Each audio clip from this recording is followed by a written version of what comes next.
Hi guys, welcome to our channel. இன்றைக்கி பார்க்க போகிற குட்டி பிளாக் தான். இதில் வந்து பார்த்திங்கன்னா ஸ்கூலில் வந்து கலர்ஸ் டே காம்படிஷன் இருந்தது. அதில் என்னுடைய பொண்ணு வந்து ஃபஸ்ட் ப்ரைஸ் வாங்கியிருக்காங்க. பிஃபோராக நடந்த ஒரு ஃபேன்சி ட்ரெஸ் காம்படிஷன் போட்டிருந்தேன் இல்லையா, ஸோ அதில் வந்து அவங்க கெட்டிங்க ஃபர்ஸ்ட் ப்ரைஸ் கோல்டு மெடல் வாங்கியிருக்காங்க. அப்புறம் என்னோடய பையன் வந்து ஃபஸ்ட் டைம் இப்போ தான் ஸ்கூல் போயிட்டு ஃபஸ்ட் டைம் அவர் வந்து ஒரு அவார்டு வாங்கியிருக்காரு ஃபார் பசில் வந்து அவரோட லைஃப்பில் வந்து ஃபஸ்ட்டு ஸ்டேஜ் எடுத்து வச்சுருக்காரு. அதில் முதல் வெற்றியை என் பையன் வந்து இன்றைக்கி பார்த்துருக்காங்க. ஸோ எனக்கு ரொம்ப ஹாப்பியாக இருந்துச்சு. அதேமாதிரி ஃபஸ்ட் டைம் ஸ்டேஜ் ஃபியர் இல்லாமல் சூப்பராக டான்ஸ் பண்ணான்.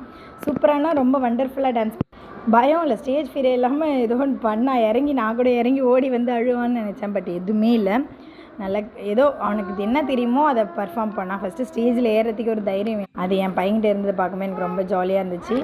படிப்பையும் தாண்டி பசங்களுக்கு வந்து இந்த எக்ஸ்ட்ரா கரிக்குலர்ஸ் ரொம்ப ரொம்ப முக்கியம். இன்றைக்கி என் 2 பேரோட வெற்றியை பார்த்து ரொம்ப ஹாப்பியாக இருந்துச்சு, நானே ஜெயித்த மாதிரி.